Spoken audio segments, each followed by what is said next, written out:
Okay, I believe we are set to go. It's 10:30. Welcome to the Chan Centre. Thank you so much for joining us this morning at the University of British Columbia for this HST Public Forum in Vancouver. My name is Catherine Gretzinger, and I'm here on behalf of the UBC School of Journalism today, and I'm very pleased to be your moderator for this morning's event. We are very pleased to be hosting this forum at UBC. This is part of 11 public sessions being held in 10 different BC communities to discuss the HST referendum. This is a way of allowing both sides to be heard in a public forum so that you have a very clear sense of what's being argued on either side of this issue. I am non-partisan in this issue. I've always tried as a journalist to walk that middle road, and people have slung arrows from both sides of things, so I'm quite confident that I'll be able to handle today. What I won't handle and what I will not tolerate is disrespect in this room. It's very important that both sides be heard in a fair and reasonable way. You are absolutely invited to ask your questions, but we'd like you to ask questions and not stand up and pontificate. Even though you might have amazing things to share, we'll ask you to do that after the public forum, because we really want to create a dialogue in this room and allow some conversation and some questions and answers to go back and forth. We are here, I should say, as a result of the Public Dialogue Fund, which is created by the Government of British Columbia. This fund, just like me, is independently administered, this one by BC universities, colleges and institutes. 3 associations representing British Columbia's post-secondary institutions are responsible for organizing these forums. They are BC Colleges, the British Columbia Association of Institutes and Universities, and the Research Universities Council of British Columbia. Our goal here, and at all of these HST public forums, is to hold informative, respectful dialogues before British Columbians, in front of people like you, before this referendum. And this forum is organized, and we try to make it as impartial and as fair and balanced as possible. And very much, I would like to ask you to respect that. So we are going to focus on questions, and as I said, not on statements or on grandstanding. If there are disruptions, we'll warn you once, and then we'll invite you to leave. And that's the way it's going to be. I brought with me a prop that I think we can all agree is one that we're really happy to see these days, hey? So when Roger Neilson, the famous coach of the Vancouver Canucks, waved a white flag, it was because he was giving in, because he understood that the referees had control of the situation.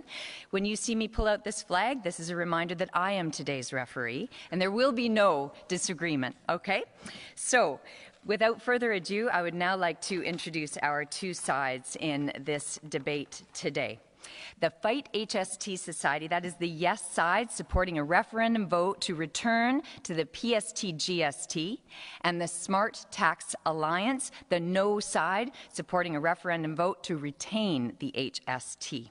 Now, we're providing a platform for discussion for you today. We really want to encourage this dialogue, so do jot down your questions and make sure to raise your hand if you have something that you'd like to contribute. Once again, we're trying to run this as a neutral operation. At this time, I'd like to introduce the people who are going to be speaking this morning. We have Peter Leach, Chris Thompson, and Mike Watson representing the Smart Tax Alliance.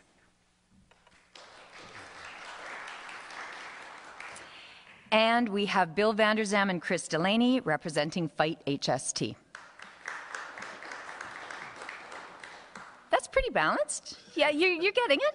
Good work. Each side is going to take 10 minutes to make opening remarks, and following those initial presentations, we're going to allow for a 5-minute rebuttal from either side, and this will allow all of you to sort of have a clear picture of where either side is coming from, and it will also allow our online audience to orient themselves and come up with questions. I will invite you to address your question to one of our presenters, so we'll try to be quite focused about this as well, and we're going to be handing out cards, which many of you have already received, so that you can jot down your questions and we can put them forward. And we'll also be taking questions that are being submitted online. Just like to remind everybody that this forum is able to be seen on the internet, so once you're out of here you can go back and look at it again. HSTpublicforums.ca is where you can find it. Everyone can hear the discussion there. They're also posting some of these forums and the highlights from them up on YouTube. So those people in your circles who were not able to come and join you today, you'll be able to put them in touch with that, and they'll be able to check it out as well. And the Twitter hashtag, if those of you wanting to Twitter along with this, is HST XXXXXX. Is that correct? Okay. Is that what we've got a hashtag for it? Okay. So we're going to get started now. This morning's presentations are going to be done evenly as possible. So we did it by flip of the coin at the first forum draw in Dawson Creek. And the sides are taking turns in order of their presentations. So each side is going to make their presentation, and then there'll be a rebuttal, as I mentioned.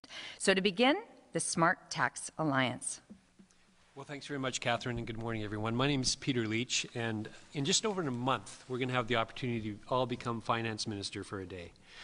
We will choose a sales tax system, either the HST or go back to the old PST-GST system. I put it this way because the old provincial system, the PST system, was created back in 1948.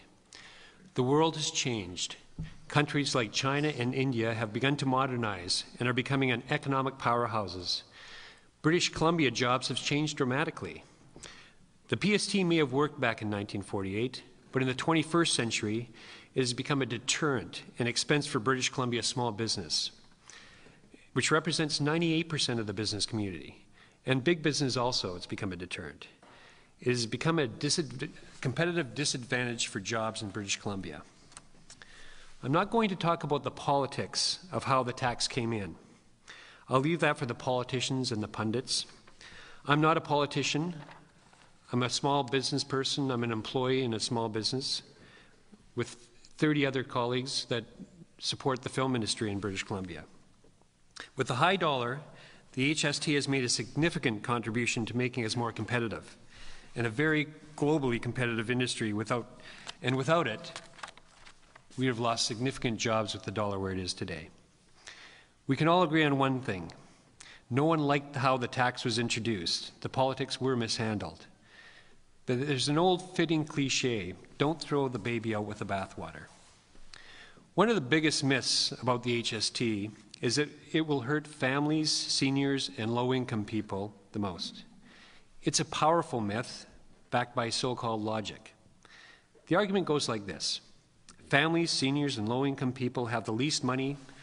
The HST is a new tax that they will have to pay, therefore they have to spend more for less. The big picture is something completely different. First, there are exemptions, either to the HST or the provincial portion. Basic groceries, prescription drugs, residential rent, most health and dental services, and most educational services are completely tax-free. Home heating, gasoline, cooks, child-sized clothing, shoes, car seats, and booster seats, diapers, have no provincial tax. They are subject only to the federal portion, the same 5% tax as before. How does this play out? Simon Fraser University economist Jonathan Kesselman looked at the big picture in his recent report on the HST.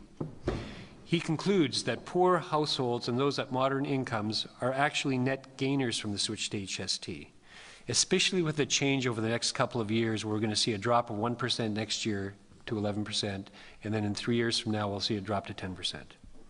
That's because the mix of products that make up a household budget, those items that are insulated from the HST, are a larger part of the budgets of lower income households. But that is only part of the big picture when it comes to families, seniors, and low income people. There are HST credits for low income families brought in at the same time. So seniors making less than $40,000 a year get a transition credit of $175. If you have children under 18, you get a credit of $175 per child. For the 1.1 million British Columbians getting these checks and credits, any extra tax they're paying is erased by the credit, and they're left with a few extra $100 more every year. Low-income seniors are doubly protected. They get the HST credit, plus their old age security and guaranteed income supplements are indexed for the price increases caused by the HST. Once implemented, the new 10% HST puts families and individuals ahead. Going back to the PST system will cost them an average of $120 more per family. That's an average of $120 more per family per year. Families and individuals making $20,000 a year or less will be $130 ahead a year. At $40,000, they're $159 ahead. Even at combined incomes of $100,000, they will be $61 ahead. The new HST has erased the challenges and the costs for all but the richest families. That's more money in your pocket, more money to spend in local stores. I'd like to turn it over to my colleague, Mike. Thanks, Peter. What a pleasure it is to be here at my alma mater, and I would like to acknowledge my mother in the crowd and encourage everyone to be nice to me because Mom is here. I've had an incredible opportunity over the course of the past year to chair the British Columbia Chamber of Commerce Board. That's an organization that represents 30,000 small businesses across British Columbia. And we've heard from the opponents that HST is bad for small business. My message is very simple. HST is good for small business. And I've heard it right across British Columbia. I've traveled in this last year to places like Revelstoke and Williams Lake and Cranbrook and Prince George and the Comox Valley and the Qualicum Valley. And the message has resonated everywhere that I've gone. And something about small business that also resonated in the past year. Small business owners are the pillars of community. They are the people that are called upon continually to support and be there for community activities. And they're saying loud and clear that the HST is good, whether it's the administrative side, which is vastly superior to the old PST, GST system, or the just the efficiency of the system itself. And what they're finding is they've got a few more dollars in their pocket. And the few more dollars in their pocket, we've got stories, and I hope in the Q&A there's an opportunity to tell some of them, where they're hiring more employees and where they're passing the savings on to their customers, to you. It's a big deal. To go back at this stage to the small business community would be, and I'll use the word that I heard at our AGM in Prince George by many, many business owners, Mike, it would be devastating, was their message. And I'm going to pass the microphone on to my colleague, Chris Thompson. I chuckle as I say it because Chris is has an economics degree from UBC, and he's a law student here. And he created of his own volition a YouTube video that has gone somewhat viral. So amongst your friends, I'm sure you're a celebrity. Beside me, you just look like a hockey player and a bodyguard. But here's my colleague, Chris Thompson. Thank you. I'd also like to acknowledge my mother in the audience, not to be upstage. The main reason I'm here is that I wrote the video because I find tax interesting. And I don't follow politics at all. I'm not a member of the Liberal Party. I don't know how many times I have to say this. I was not paid by the Liberal Party to do it. And the HST came and I didn't follow the politics, so I thought, hey, that's a really good idea. What's all the fuss about? So I started talking with my friends, and it became obvious that people just didn't understand how the HST worked. So I started looking it up online, and I started reading the Fight HST report. And I thought, this thing is just so chock full of errors, I cannot let this go unchallenged. And I'll give you a couple of quick examples. They say, there is no HST in Alberta, therefore the HST is not necessary to stimulate economic growth. And I think even tribesmen in Africa have figured out now that Alberta's rich because of oil. And that's just a comparison that doesn't make sense. They also say that the HST is regressive, and then they quote someone who says it's not, and anyone who believes it's regressive is, and I quote, a mistaken leftist ideologue. So their sources didn't match the rhetoric. And I outlined that in my video, which, by the way, you can find on YouTube under Fight HST, a letter to Bill Vander Zalm. Fight HST is all one word. And now they have a new report called 18 Liberal Myths About the HST, and I just want to read one sentence from it. And it says something like, the $1.6 we have to spill to give back to Ottawa is the equivalent of one mega project we don't need. Like, the Port Mann is a perfectly good 6-lane bridge. Now, I suggest you drive the perfectly good 6-lane bridge during rush hour and specifically take lane number 6. It might be a little bit interesting for you. I'm going to end on this. I'm going to end with Bill's verbatim response to my video from one of the seminars up north. To be fair, he hadn't seen the video yet, but that didn't stop him from commenting on it. And you can find this online, by the way. It was done by a lawyer student. I presume somebody who's probably at the expense of government for a good part at the university, hasn't got a family, hasn't got children, doesn't have a mortgage, which, by the way, I printed out my mortgage statement, so if any of you are curious, you can come out to me after the fact. Doesn't have a mortgage, doesn't have the responsibilities that the people in Dawson Creek, Fort St. John, and elsewhere in this province have. He's a university law student, a lawyer, right? Watch those lawyers, whatever you do. Ladies and gentlemen, this debate is about tax. It's not about politics. It's not about me being a lawyer or a lawyer student or a law student. Thank you.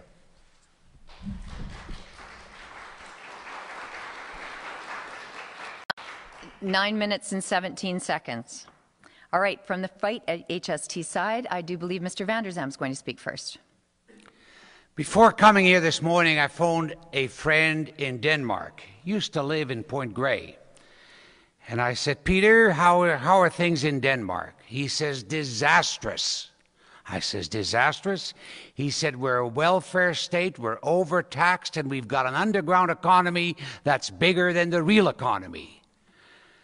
Now, that's not just Denmark. That's happening throughout Europe. Wherever they have the HST, now, obviously, I'll be told you can't blame it on the HST. But they've had the HST since the mid-50s. And it started at 6 and 7%, and it's now up in Denmark to 25%. Not only is it up to 25%, but they've applied it to more and more and more things. To today, it's even on groceries. So Denmark, according to my friend Peter, and I guess we're all aware, it's happening throughout Europe, is a disaster. And for a good part because they have a big underground economy. They're doing things for cash so they don't have to pay the HST, it's called VAT in Europe. And of course, they don't submit whatever it is they receive as income because they'll get caught not having paid the HST. In Canada, right here in BC, Lillian takes me shopping quite regularly. She wants me to know what the average household is up against. And whether it's Save-On, Safeway, London Drugs, or whomever, it doesn't matter. I come out of the store and I say to Lillian, Lillian, it's disastrous. How does the average family keep up with the rising prices? It's gone crazy. And it's gone much crazier in the last year than what we saw in the past. I don't know how the average person keeps up with things anymore. Taxes are overwhelming, prices are increasing. So now the government comes along, the government of BC, and says, I don't care, we don't care what other premiers and finance ministers and cabinets have said about the HST all those years since the time they were first approached by Mr. Mulroney back when Bill Bennett was the Premier of BC. We don't care that everybody turned it down. We don't even care that Carol Taylor, 6 months before it was introduced here, said it's a disaster, we don't want it, we can't have it, it's a costly thing for the citizens of the province. We don't care. We're going to introduce the HST. Because the HST is going to bring down prices. It'll bring down prices as much as we were told by the so-called independent panel that was appointed by us, the government, when they said the people of the province will save so much by the prices coming down that it'll be equal to 90% of what it is they pay in HST. That's how much a price reduction we're going to see in this province. Well, of course, we know it didn't happen. So we've had a campaign for 2 years to fight the HST, because in our province, fortunately, we have a process by which we, the people, can have a say, where we no longer need to listen to a premier or a so-called representative or a liberal or any other political party telling us what's going to happen. We, the people, will now have a say in it. So we've been fighting this for 2 years because the process, we believe, is good and it's going to work for you, the people. But we are at a little disadvantage in that, unlike the other side, we can't go to big business and say, give us more money. We have a budget of $250,000 for the people, for the people's side, And that has to take us throughout the whole of the province. It has to pay for all of the advertising, whether it's in Fort St. John, Cranbrook, or here in Vancouver.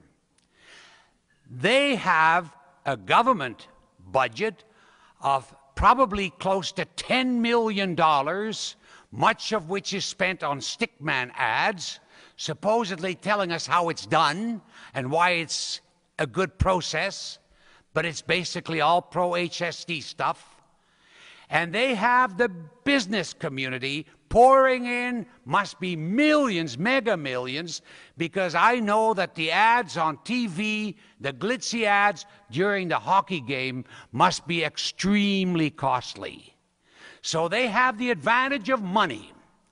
They have a big advantage of money, because money in politics is what it's all about. And if you get enough money, I guess, and you keep repeating the same message over and over again, and it doesn't matter whether it's truthful or otherwise, you may end up winning over a lot of people. And the example I want to give too is when they continue to tell us that seniors and poor people are going to benefit because you're getting a refund check. First of all, what a crazy tax system when you take it from the people in the first place and then you set up a bureaucracy to send them back a little check. There's something wrong with that picture, terribly wrong. But that's how they've done it. But they obviously hope to convince us with the millions of dollars that maybe it's not such a bad thing. But the evidence otherwise, whether it's in Canada or in Europe, would point us to something very different. But they've had the HST, as you know, in the Maritimes for some time. And there recently, too, the government of Nova Scotia increased their HST from 13 to 15%. They'll tell us that it's job creating. Well, you know, businesses don't create jobs. If they don't do well, they close up or they leave the province. There's no doubt about this happening. It's you, the people, that create jobs. It's the consumer. It's the people going out making purchases that create jobs. Now, if we keep taking more money all the time in taxes, you won't have the money to make the purchases, and the businesses might go on producing things, but they're going to have to store them in a warehouse. There's nothing they can do otherwise. So it's you, the people, that create the jobs. So what's happening in the real world here? We see people cutting back on purchases. It's happening, and it'll certainly happen more as time goes on. And that's bad for business, particularly small business. The big businesses in this province, which are resource-oriented, export most of their stuff. And when we had the PST, it was the people in China, the USA, or in Europe that paid whatever it is they might have paid in PST.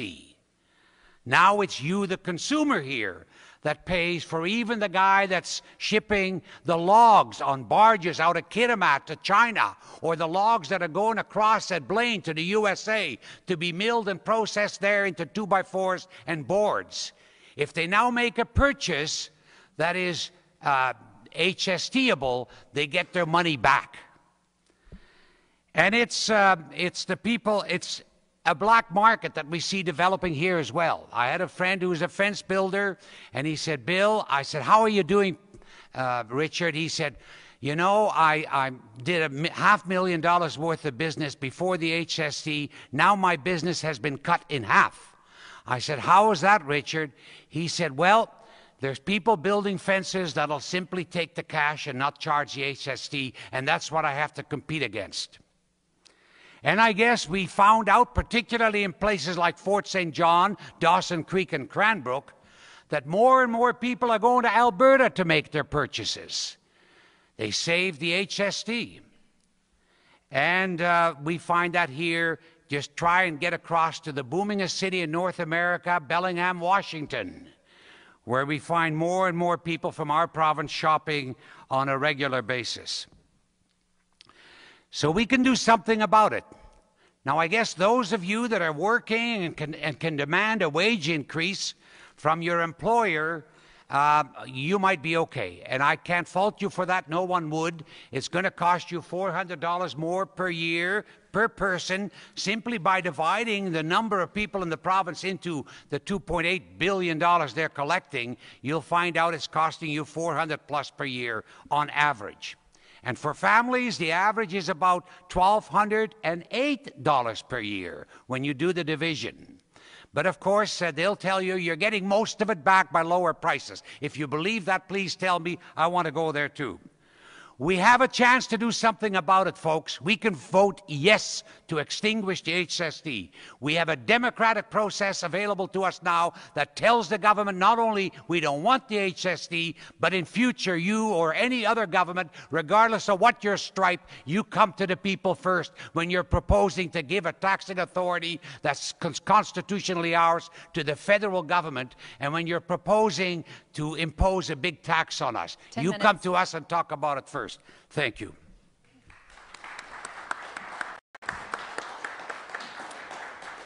Thank you very much. Now a rebuttal from the Smart Tax Alliance. Well, I think we're here to talk about, do we keep the HST or do we go back to the GST, PST system? Not to discuss the economy of Denmark, but anyways, Fight GST has a very dark vision of British Columbia. Everyone's going to try and rip you off. Greedy businesses are going to hoard your cash. If we went back to the PST, I'm sure it's going to go up to 40%. I mean, listening to them, it's so frustrating. I don't want to think the worst for everyone. I imagine a better future for British Columbia. That's why I support HST. Mike. Just a couple of comments, and this is the first of these debates that I've had the opportunity to participate in. And Mr. Van der Zalm, you haven't lost your flair. But there was actually one thing you commented on that I agreed with. You made reference to Carol Taylor and her saying that she didn't like the HST. And I think we all agree we all like Carol Taylor. But Carol Taylor understood the politics and the policy of it. She didn't say it was bad tax policy. She said it was bad politics. We're all here today, and that's evidence of how it was bad politics. That does not, absolutely does not make it bad policy. You've made reference to your friend Peter, I don't know if he's an economic expert in Denmark, but he was certainly portrayed to be. Let's talk about what the experts say. A friend of mine, Don Drummond, former chief economist of the TD Bank, former deputy minister of finance for Paul Martin, who oversaw one of the greatest times of economic prosperity in our country, talks about HST as something that we simply must have. It is important to our economy. It's important to the growth of our economy. And I think we should be listening to the experts, not the friend from across the waters. Dr. Drummond is now, or Mr. Drummond, pardon me, is now a lecturer at the University of Queen's teaching economics. And I got to say, I trust him. The reference to you and Lillian shopping for groceries and making the analogy between HST and groceries when we know they're exempted, I think is misleading, and I think we all need to recognize that. Something that I'm challenged with personally is anything that demonizes business. Business isn't out to take it or stick it to people, and I can see this through my travels. Business is out simply to make a living, these small business owners, and they're doing the best they can, and there's not much left in their pockets. And I can talk about the floral shop owner in Vernon who told me that her remittance to government is a little bit less than it used to be, and I asked her if she was going to pass that on in savings to her customers. She says, well, I have to, because Save-On's going to, and Safeway is going to. I'm going to turn it over to Chris. I think he's got a couple of comments as well. I just want to talk a little bit about, again, the misleading things that they say. I'll give you an example. They said the maritime HST was raised to 15%. Well, that's true. In 2010, the maritime HST went from 13% to 15%. What he didn't say is that in 1997, before the HST in maritimes was introduced, the combined GST and the provincial sales tax rate was 19%. And then it was lowered to 15, and then it was lowered to 14, and then it was lowered to 13, and then last year it was raised to 15%. So from 19% to 15% is an increase of minus 4%. Secondly, He talks about the evils of value-added taxes or VATs in Europe, and what he doesn't mention is that Canada has had a VAT since 1991. It's the GST. And also, I'm sure you'll remember that the GST started out at 7% and was increased to 6%, and again was increased to 5%, and it stayed the same there for quite a number of years. Tax rates depend on local economic conditions, and that's pretty much it. Thank you.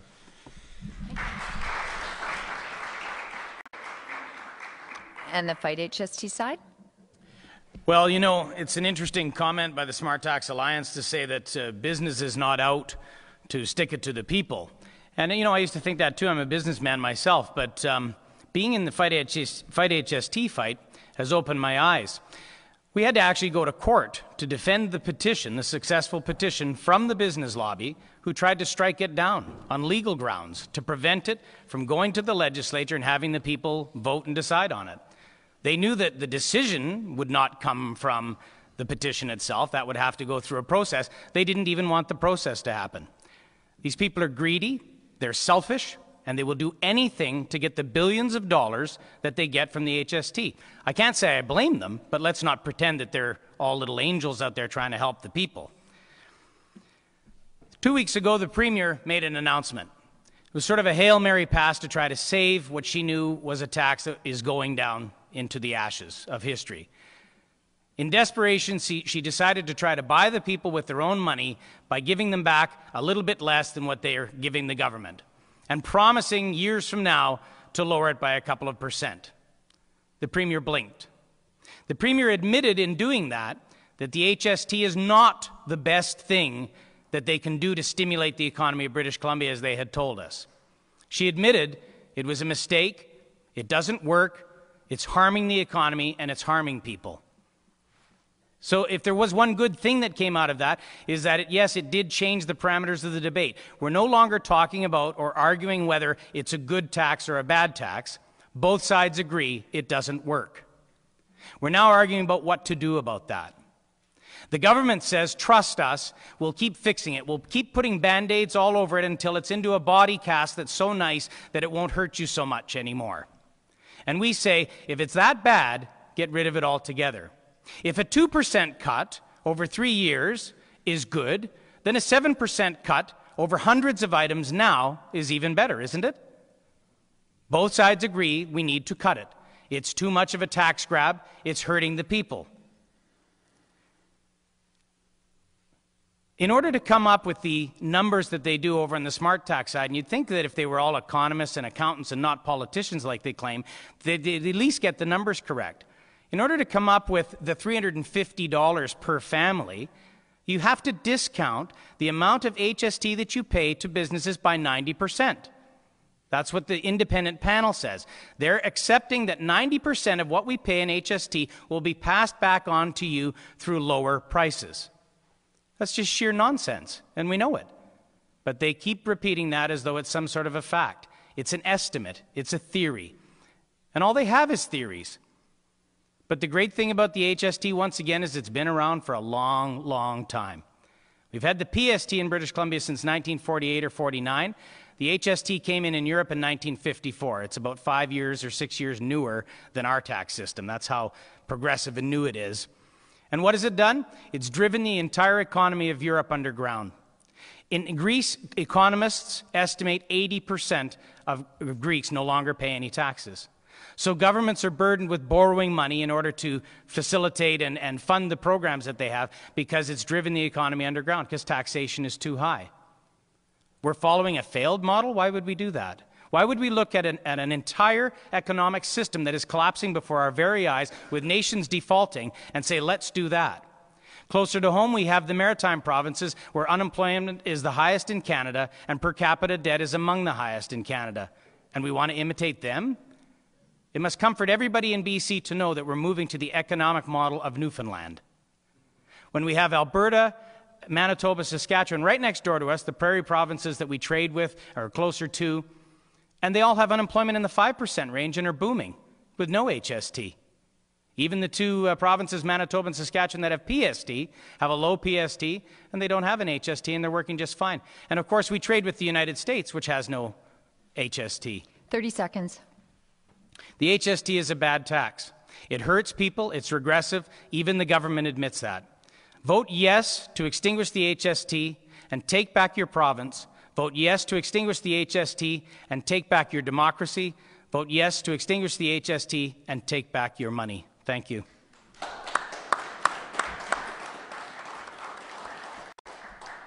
Okay, so we've got the lay of the land. Just a reminder about cell phones and pagers. You're welcome to keep your cell phones on, especially if you're a Twitter addict, but make sure that they're on silent so that as your fellow audience members start to participate, we don't interrupt people as they go. And a quick note about washrooms. They're just outside the door and you follow the lobby around if you are so inclined. All right, so questions from the floor. If you have questions, I'll note a couple of you have been in the audience at prior events, so we're going to give priority to those people we haven't heard from yet over the course of these debates. So there's a gentleman in the back there wearing a green shirt, and we're going to come to you with a microphone, sir. Thank you. A question, please, sir? Yes. Is it possible to ask a question that anyone can answer or both Certainly. tables?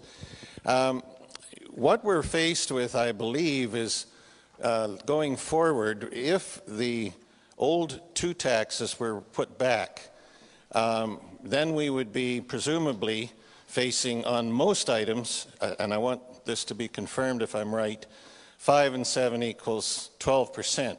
But I'm speaking about wine. Some doctors advise it's a good idea to have a glass of red wine in a restaurant. And I used to pay, under the old system, 10% on my liquor and 5% on the GST for a total of 15%. Right. Now, I've just been passed at the lobby something that says the proposal that's now here is to go down to 10. So am I correct in assuming that if we don't go down to 10, we're going to go back up to 15, at least for my wine? Thank you for the question, sir. Smart tax side first. Yes, sir, that's absolutely correct on that item. You know, next year we're going to go from 12% HST to 11%. Legislatively, we couldn't do it until July 1st of next year. And then we want to balance budgets, so they're going to delay the next drop in 1% to 2014. But absolutely, your example on the wine is absolutely correct. It goes from 15 to 10 once it's all implemented. Okay, thank you. By HST? Actually, the Smart Tax Alliance is absolutely incorrect on what they just said. The question that's being asked in the ballot is, do you wish to extinguish the HST and return to the PST and GST? Actually, it says to reinstate the PST and GST. And we had the Chief Electoral Officer clarify for us that the word reinstate means to restore it to the former system. So it's a legally binding question. It's legally binding upon the government, and it means going back to the PST and GST at 5 and 7% on the same items as before and exempting the same items as before. So liquor and everything else that was affected by the HST will go back to the way it was under PST. So they're absolutely wrong. It'll go back to whatever it was under the PST system. Then that's what it'll go back to. Keep in mind that the first thing the government did was to up the price of the wine and the liquor so that there was no loss. They took a bigger profit. Instead of reducing the price, you might remember that was a bit of a controversy. Instead of reducing the price, they upped the prices so that they would still get the same amount of revenue, but differently. Thank you for the question, sir. Next question from the audience. Okay, gentleman over here. We're just going to whip over with the microphone, okay? We need to make sure that you're on microphone so that the people who are in our virtual audience are able to hear your questions clearly. Hi, this is a question for Chris. It's Chris, correct? I believe in leading by example. And one thing that I noticed, I have two questions. The first one is, if this government wants to lead by example and says that business will pass on savings to its customers, I'm curious as to why the Liquor Control Board, which is one of the largest businesses in this province, does not pass on those savings that it sees from the HST to consumers, over $1 billion of profit. Thank you for the question. Well, I don't know what goes on in the boardrooms of the Liquor Board, but I know that my understanding here is a little bit thin. So, sorry. So, From what I understand, the liquor board is not a competitive market in BC. Am I correct on that? So the policies of supply and demand and stuff are slightly different for policy reasons, and honestly, that's the best answer I can give you because I don't know. Okay. Very quickly, you There, can ask there a are follow-up. private liquor stores as well. Oh, Yep. sorry, my Yep. turn. There are private liquor stores as well. It's not all public liquor stores. And you might have noticed that other services, government services, have not come down in price either. You take a ferry or, hey, my BC Hydro bill, as a matter of fact, I'm charged HST on top of the carbon tax. Hey, we're being taxed to death here. Thank you. My second question. Very quick follow-up. Why was a carbon tax implemented on July 1st, the very same day that gasoline was exempt from the HST, and yet bicycles, which to me seem a very green form of transportation, were taxed at an extra 7%? That's open to anybody. It just seems very confusing to me. We can address that quickly, but today we're here to talk about the HST, so that's quite a different subject matter. Would anyone like to address that question, Chris? I'll just respond. It's actually very pertinent to the HST because under the HST, just so we're clear, and Bill mentioned it before, is a 100% federal tax. The federal government collects it and they control it, and in exchange for us giving up the PST, we get a portion of it back. But the accountants in Ottawa do the calculating. In order to create a new exemption like bicycles, we have to ask Ottawa's permission. And we have to give them 4 months' notice that we would like to do so, and they have 2 months to respond back as to whether they agree or not. And it's not quite clear from the agreement whether, if they disagree, whether it can happen or not, because it is under their control. So we're giving up provincial sovereignty over our taxation authority, so we can no longer exempt items, like you say, a green item, that might be better, for us than, and would work better with the rest of our tax policy. It's a very bad tax from that standpoint as well. Smart tax side, do you want to address that quickly? Yeah, just to correct Mr. Delaney, the federal government collects the HST provincial portion on behalf of the provincial government, so it's not the quote federal tax. You're so wrong. We've been in the Supreme Court of British Columbia, but that's just so wrong. Okay, I'll allow a rebuttal. On your green or gas tax, I mean. The tax is that's a policy decision on the government, and I think we all agree that we want to have a greener environment. I mean, I think that's really it's an important policy. I know in our particular industry where we've reduced our carbon footprint, so I think it is a good tax policy. And when it was introduced, I think that was an appropriate time to introduce it. I mean, whenever you can introduce a policy like that that's going to green the planet, I think that's good policy. In terms of the bicycles, I mean, I bought a bicycle also. I ride bikes, and the HST is a broader tax. It covers more goods and services, but it's a fairer tax. It's a more consistent tax policy over all goods and services, and that's why you see those particular items covered.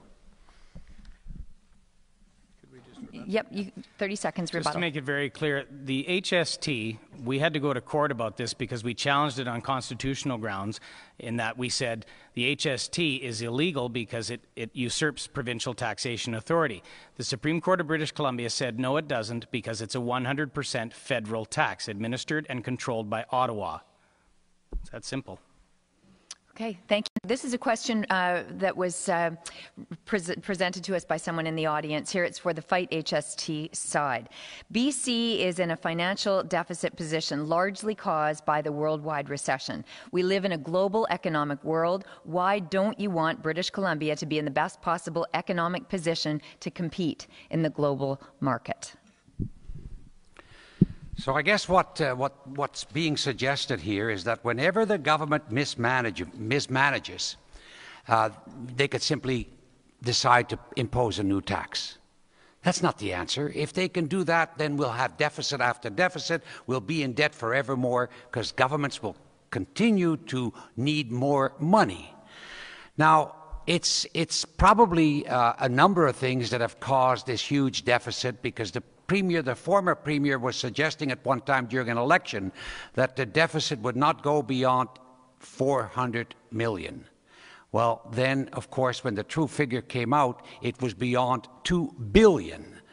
But it's probably due to a number of things. Some people will say it's because of the Olympics. Others will say it's because they took a stadium that was built for $125 million, and they now want to put a roof on it that opens up, which in Vancouver may not be that good an idea. But it cost $600 million. So the stadium cost $125 million. The roof cost $600 million.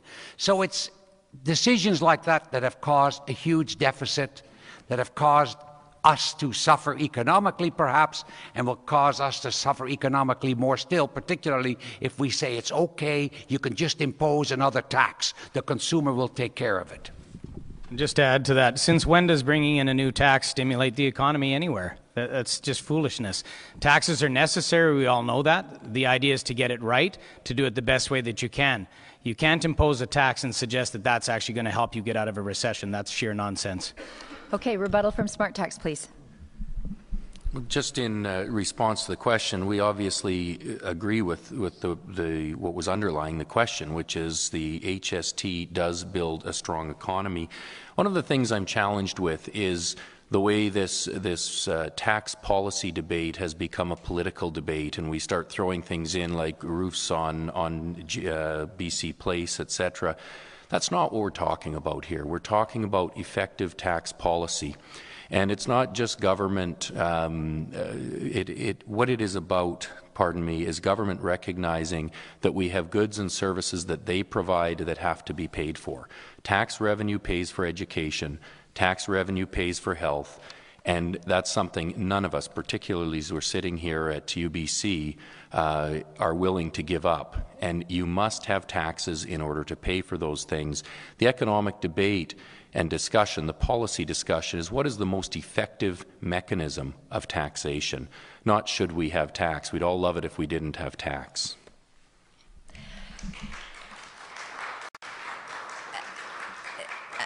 This is another question from the floor for the Smart Tax Alliance. First, if the HST is continued, how can you ensure that the government will not change basic groceries from zero rated to taxable at whatever rate? You know, I think the answer is that is you just look back at history, and as a government policy, of course, you know, governments can change tax, you know, when they want to, but basic groceries have always been exempt from tax, and you know, I think it's an important tax policy. It does benefit the lower income groups, and I don't see that ever changing. It's never been suggested to be changed, and I'm confident if you look at the list of things that are tax exempt, it really does favor lower income families, which I think is important in British Columbia. Okay. Fight HST? Well, it's already gone on to some foods. All health foods now are taxed with the HST where they weren't previously. And of course, prepared foods like a prepared chicken at Safeway, anything that is pre-wrapped or pre-prepared is also taxed. But history is a good measure, and I would agree with Peter there that we should look at history. So the UK is good recent history. In the UK, they've had the value-added tax now for about 35 years. It was 14% up until about a year ago. They raised it to 17%, and then they raised it again to 20% within 1 year, and they added it to all groceries. And what happens in Europe is because it goes up so high, they start to hide it in the price. So they no longer tell people where the HST is. And if you think that's not going to happen here, it's already happening here. When Bill and I were on the road, we went to several restaurants, Earl's being one chain, that just gives you the bill with the final amount. They don't separate out the HST. I had to ask them to do that for me. They don't want to do it anymore. They want to hide it because people don't like it. It angers people and it actually hurts their tips, we were told by the waitresses and the waiters. So we're headed in the exact same direction here. And if anyone thinks our politicians are more pure than the ones in Europe, please let me know who they are. I'd love to meet them. Thank you. So please raise your hand if you have questions from the floor that we, young man there in red, are you trying to get, okay. Stand up and we'll get a microphone to you, okay? Thank you. This question is for Fight HST, and it's only pertinent because it keeps coming up as an example. Do you really look at Greece and say that their economic collapse was due to the HST? Or could you admit that this is simply baseless rhetoric? Oh. No. It's actually much worse than just Greece. It's the entire Eurozone has been overtaxed. My question was Greece itself. I want to know as opposed to the and I'm telling you that yes, Greece, and it's much worse than just Greece. It's the entire Eurozone which has the HST, the value-added tax. The value-added tax has gone up exponentially, so it averages now 21% across Europe. So we're seeing Greece default, we're seeing Ireland default, we're seeing Spain, Italy, Portugal ready to default, and the whole thing is unraveling because of heavy taxation. And there's an interesting study, you know. The Heritage Foundation in the United States did a study called Beware the VAT.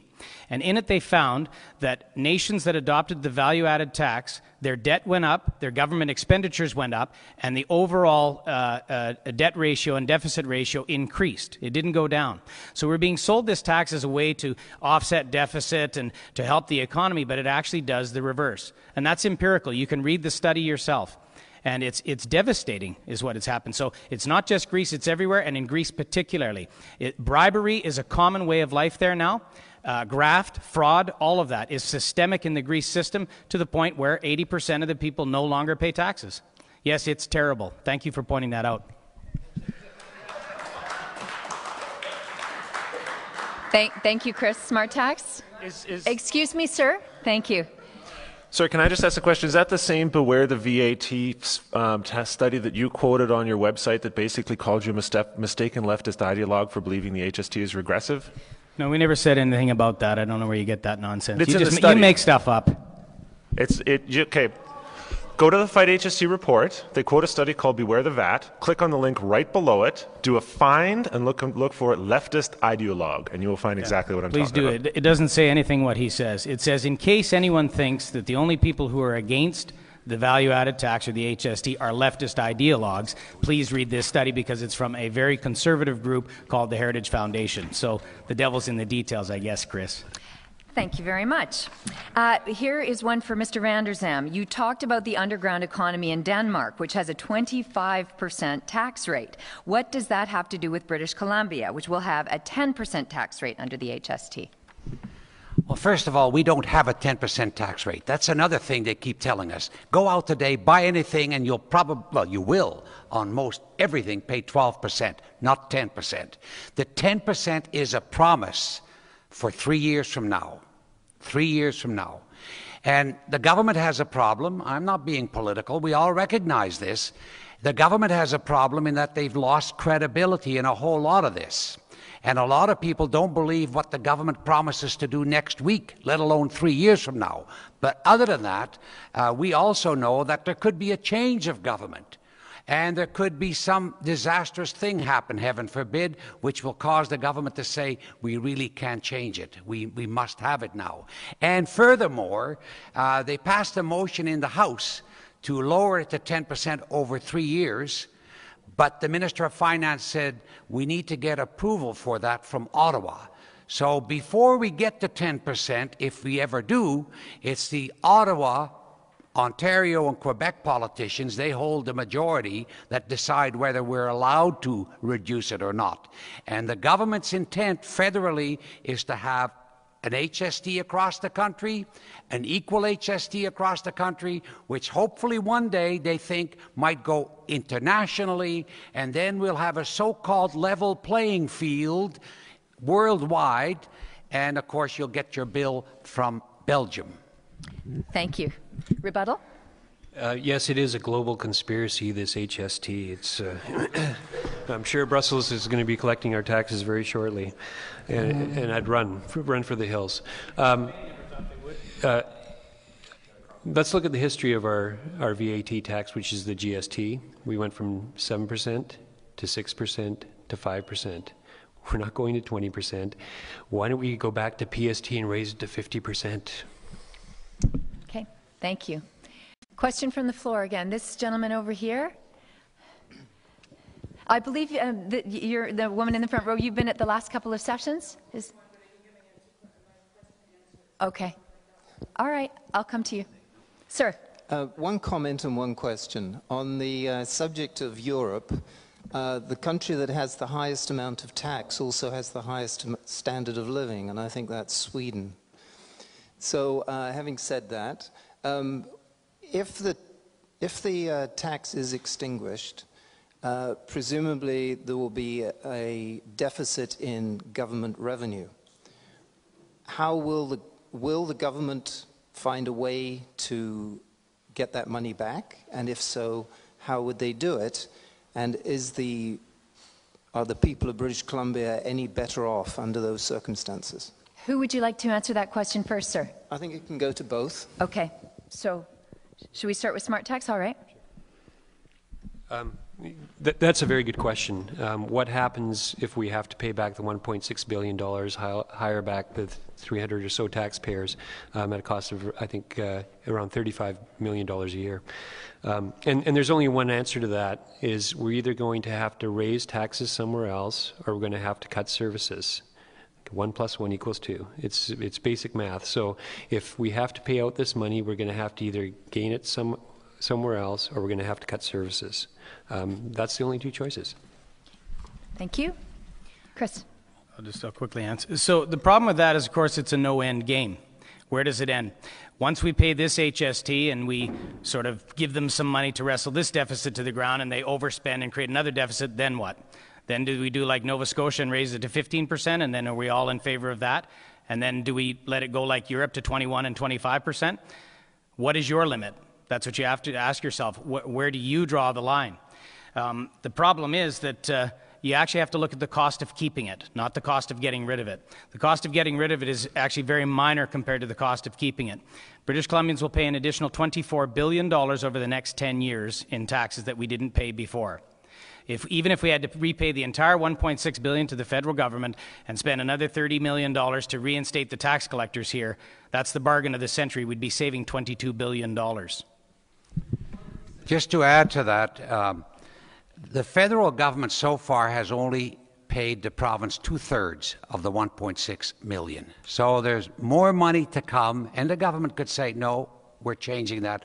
We don't want the HST, forget the rest of the money. Number one. Secondly, the federal government has collected, according to my accountants and his calculations, about $300 million plus in income tax that they didn't collect before. Corporate income tax. Previously, when we had the PST and the businesses paid the PST, it was a tax-deductible item. It was an expense, and they could write it off. Now, because they get it back, they pay income tax. So the federal government gets $300 million plus in extra income tax from our province because of the HST. There's a rebuttal coming from the audience. Thank you. But in a question form, if I may? Yes. The $24 billion was just mentioned in the collection of the HST, part of which presumably goes provincial and part of it goes federal. If the provincial government doesn't get that money, then do they not have to levy another tax somewhere else? So whether you collect it in HST or whether you collect it in extra income tax or whether you collect it as increased PST, a government still needs revenue. So I can't quite understand how we can benefit by getting rid of the HST. Yeah. So first, just to clarify, the $24 billion is strictly the provincial portion of additional HST collected. It does not include the 5% GST. It's about $2.4 to $2.6 billion per year extra that they're taking from consumers on the provincial portion side. Times 10 years, that's $24 to $26 billion. Okay. In terms of where do they get revenue from? Well, let's examine that. Prior to the HST, they took the revenue from PST, from resource revenues that are paid in royalties and in income taxes. And those are a percentage. They're based on a percentage. If more people move here, they also pay a percentage, and so their percentage of tax covers their health care, their education, and all the social services. If the economy goes up and starts to increase inflation, and we see more revenues being generated, we take a greater percentage of cash because we're dealing in percentages. So the question is, what economic model should govern British Columbia? Should it be an economic model of never-ending cascading increases in income taxes and sales taxes? Or should it be based upon a percentage that is manageable and works within the standard of living that we've come to expect? And if that's the model, then you don't need to increase the percent or add taxes to things that weren't taxed before, because the economy grows, so do government revenues. If the economy shrinks, government revenues shrink, and then you've got a problem. Your economy is in bad shape, so the worst thing that you can do is possibly tax it. And all economists will tell you that during a recession you do not create a new tax, you lower taxes, if anything, to stimulate the economy. But here we did the reverse. I'm going to turn to the smart tax side and allow you a 1-minute rebuttal. Thank you for the follow-up question. Thanks. I think I agree with Mr. Delaney on something. Then that's that government policy should do all that it can to foster economic growth. We can raise money through, government raises money through taxes, but the absolute most efficient mechanism to raise government revenue to pay for services is to foster a strong economy. What we know is that roughly 2% economic growth in our province generates roughly 4% revenue for the government to pay for goods and services. The HST is a tax which is all about creating good economic foundation for growth. That's why one of the primary reasons we support it. You create the foundation for growth. We grow 2% in BC or 3% in BC. That generates 6% in government revenues, and that in turn is used to pay for health, and it's used to pay for education, and it's used to preserve this province that we all love so dearly. Thank you. Question in the front row here, please. And I'll get you to hold on to the microphone as well, okay?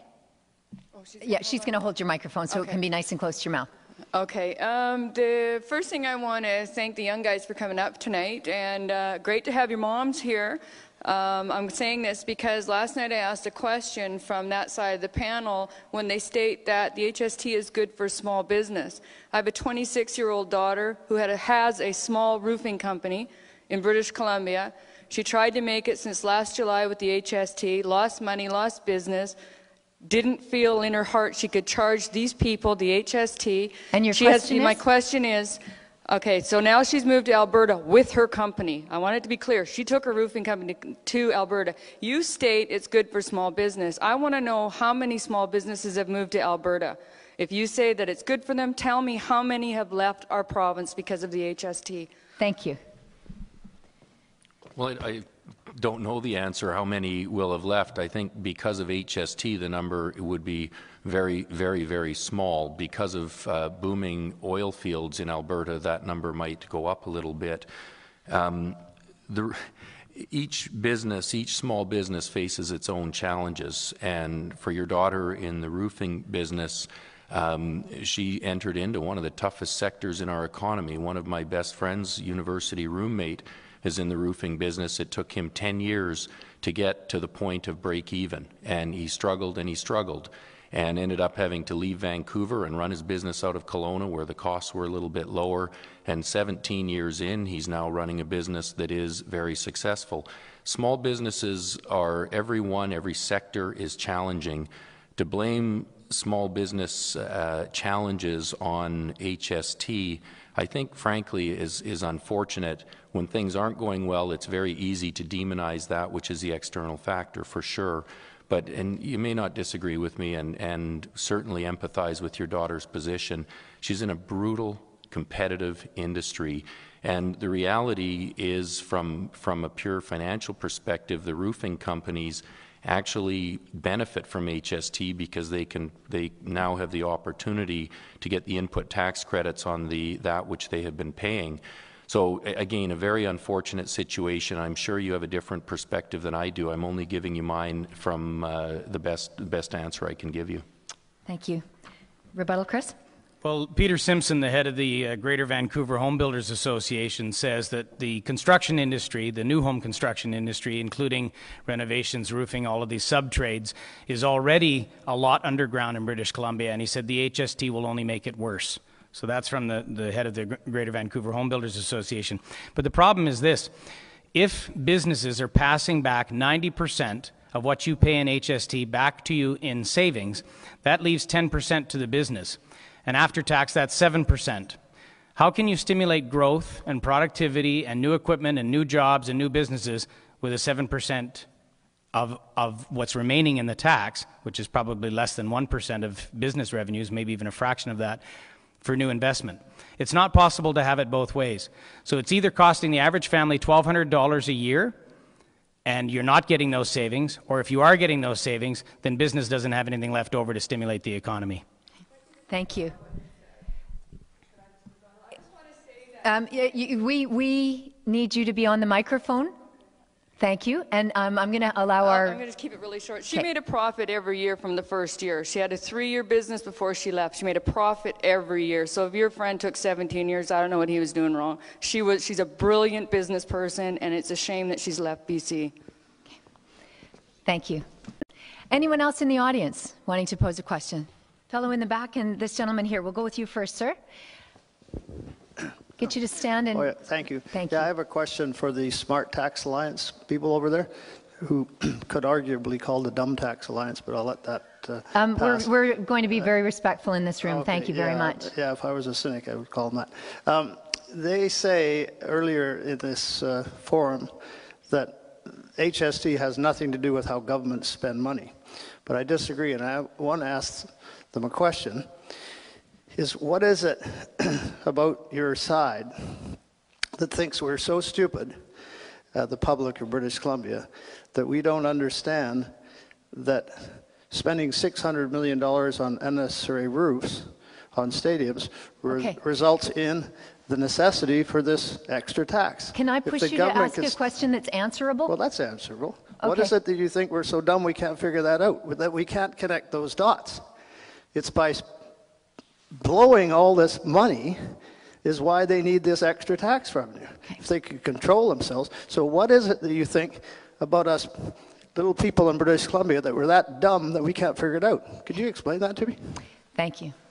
Mike, would you want to give that one a try? Sure, I'll give that one a try. I mean, I'm a small business guy and one of these dumb people in British Columbia. As you know, it's tax policy. What we're talking about is tax policy, and your question and comment is stretching it into politics.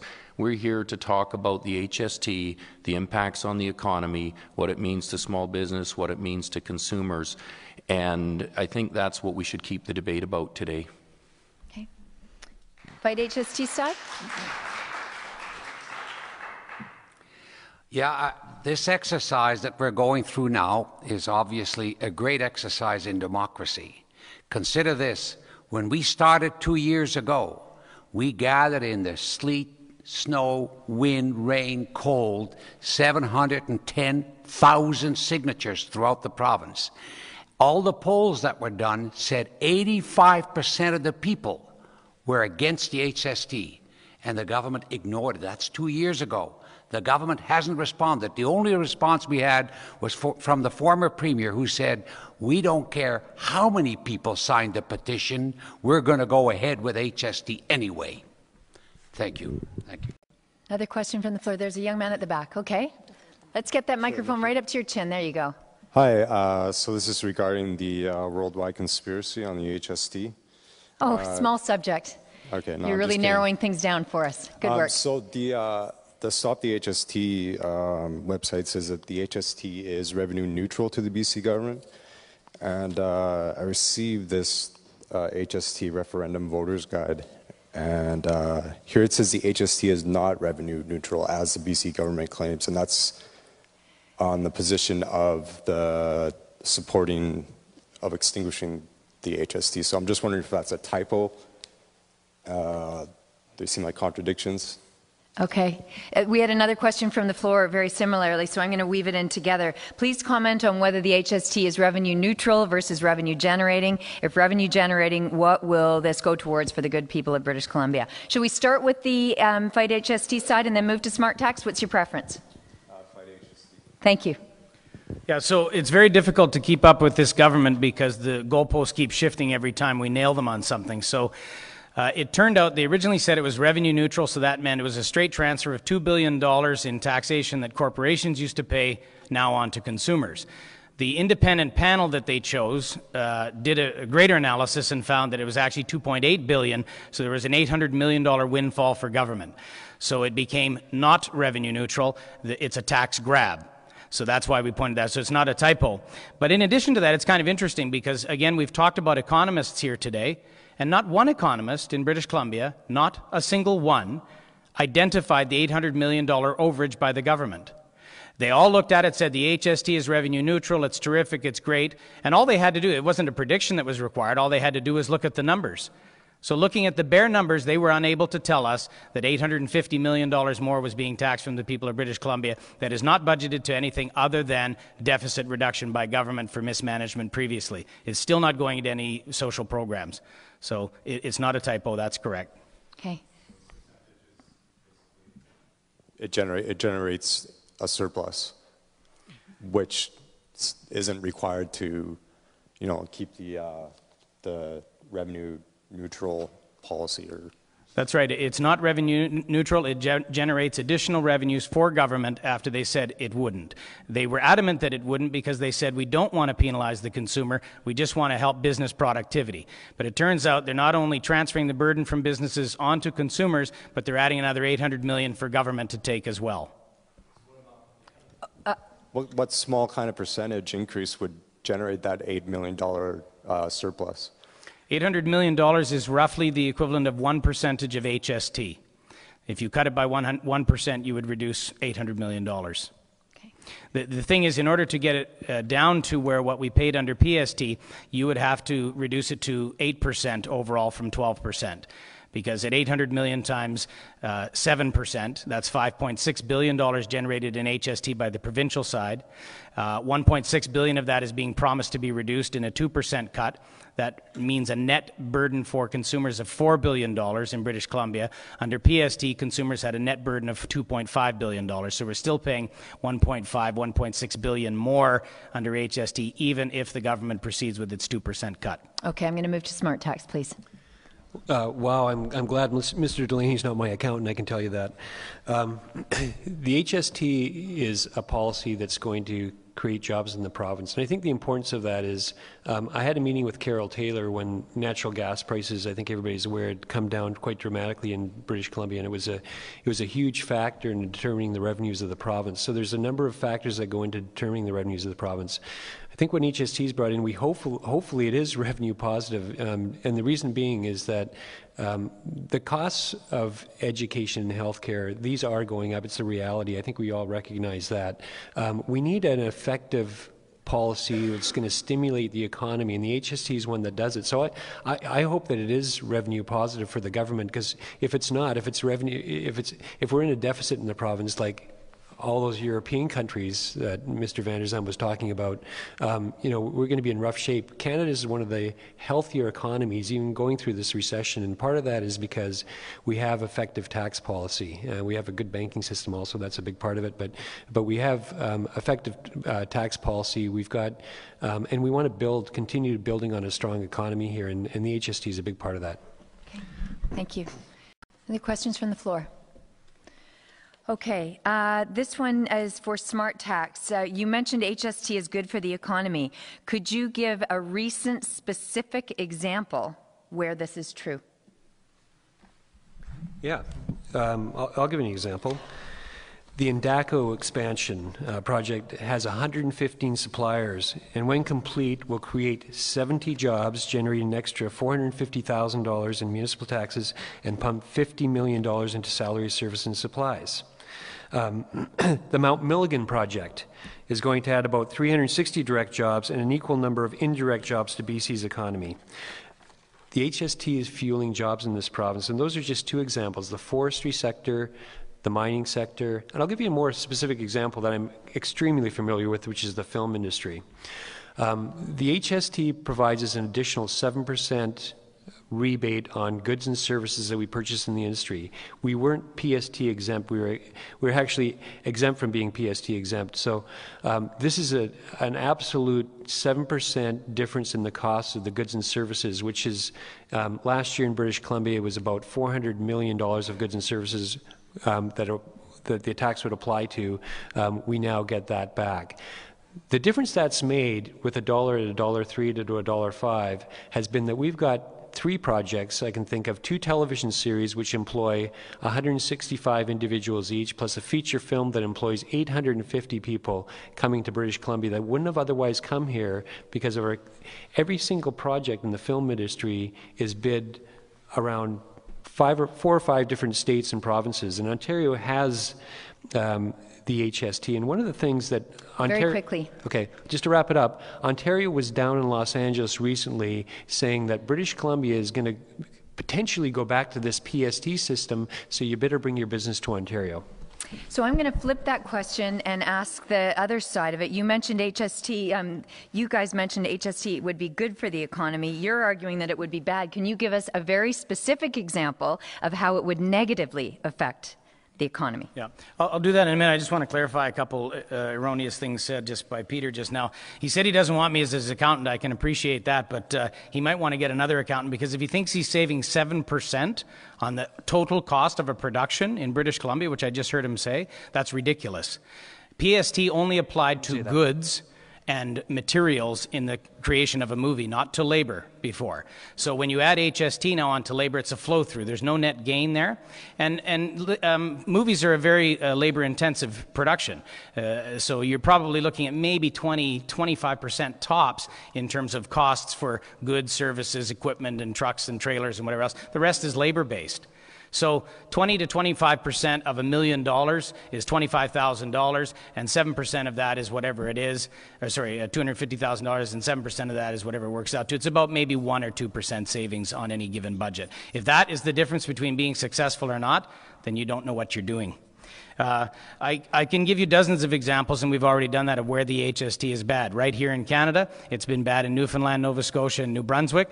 The per capita debt has increased. The unemployment has continued to be high throughout. When the federal government and provincial governments are the #1 employers, there's been no new industry in those provinces. Europe is a disaster. We've already gone over that. But I guess another question I would say is, okay, Chris, is Indaco going to cancel their project if the HST is canceled? I doubt it. Thank you.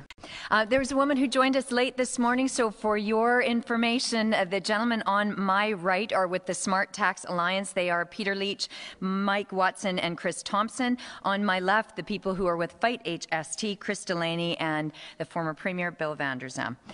We have time for just a couple more questions. Is there anyone in the audience burning to ask a question?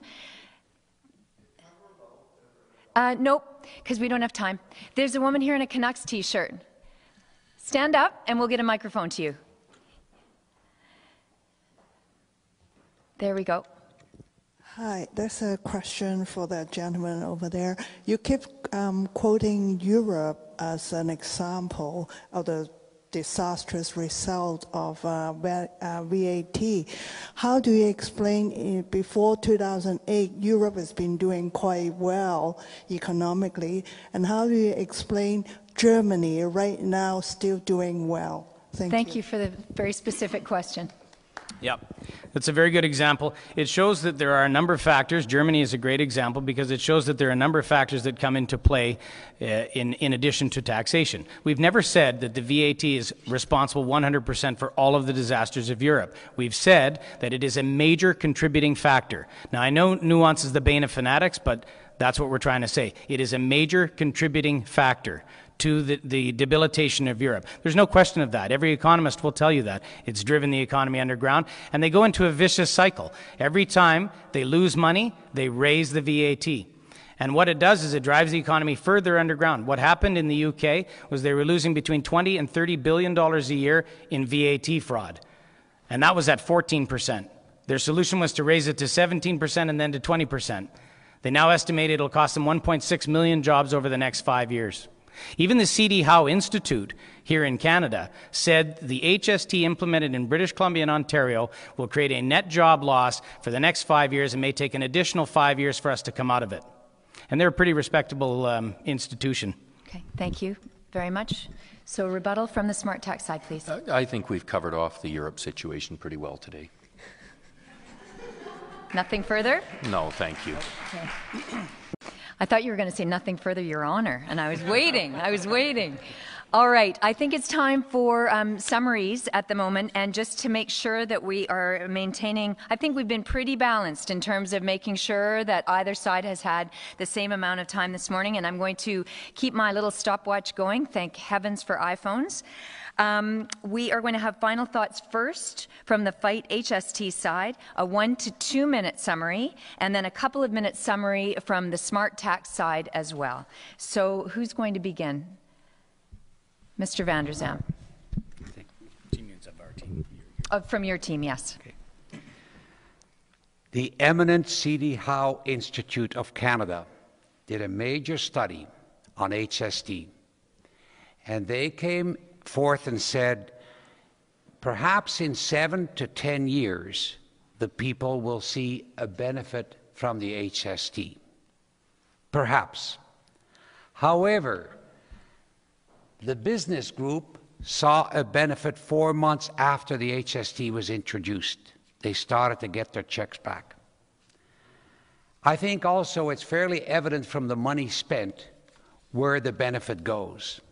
We have $250,000 to spend for the whole of the province. That's our budget. The other side has mega millions to spend, and they're spending mega millions between government and business. So I think that tells us something as well. I think, however, we have the people on side, and the people in the end will overcome. If the consumer, as we've been told time and again, if taxing the consumer is going to create so many jobs, then theoretically, if we took all your money, we should have lots of jobs. But you know that won't happen. It's quite the opposite. As a matter of fact, the economists throughout the world have been saying you don't tax during a time of recession, and taxing people does not help the economy. So we have an opportunity, folks, to change this whole scenario, to get rid of the HST, and to see democracy working. We have an opportunity like nowhere else in the country. Only our province in the whole of the British Commonwealth has a process where the people can actually get involved, where they don't simply have to take the word or the actions or the decisions of a political party or a political leader or people that are supposed to represent you but do whatever they're told when they get to Victoria. We have a chance to say no more, so that in future, regardless of which the political party elected to office, they're going to have to come to the people on major, major changes.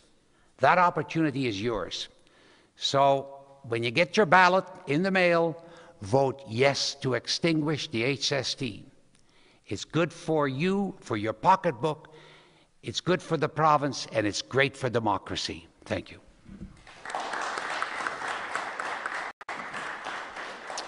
So that was a 3-minute summary, so I'm going to allow the same for Smart Tax. This is a really important decision for us. I mean, I'm proud to be an employee of a small business in British Columbia, and I'm proud of all the small businesses that employ people and provide them with jobs. And I like the idea of tax policy that's going to encourage business in this province, and I think it's really important. I like the idea that, you know, we are going to lower the HST over the next 3 years, next year to 11% and then the following to 10%. I like the idea that the average family is going to be paying $120 less once this is fully implemented. This is good for BC business, and this is good for everybody in this province. Very, very quickly, the HST tax policy in general, there's the politics and there's the policy. And we've looked at this awfully closely and believe it to be the right tax policy, and it's lousy politics, and we have a former premier to attest to how lousy the politics of it are. But let's make sure that the discussion is about the policy side and not about the politics. First of all, I'd like to thank you all for spending a sunny Saturday morning inside a theatre talking about tax policy. I'd like to mention something else too. I actually agree with a bit of what Mr. Van der Zam said. He said business saw the benefits. And there's a guy by the name of John Kesselman who actually computed for British Columbia that prices have gone down because of the HST. And if you're curious, I'd like to read the study, Google John Kesselman, you'll find it. We're being asked about tax. The debate is about tax. It's not about government or whether you don't like the government. So my question to you is, vote to keep the HST, and please don't cut off your nose to spite your face. Thank you. Okay. So I would like to thank our panelists this morning from the Smart Tax Alliance, Peter Leach, Mike Watson, and Chris Thompson.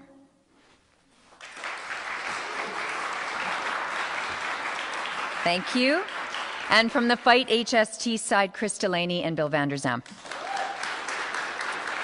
So please don't forget to exercise your right to vote. Democracies only function if people participate, so do participate. If you want to find out more about these debates and the discussions being held around the province, you can check out the website that's been created for these forums at hstpublicforums.ca. You can also check out the forum on YouTube. Get out and enjoy the sun. Go Canucks, go! Thank you.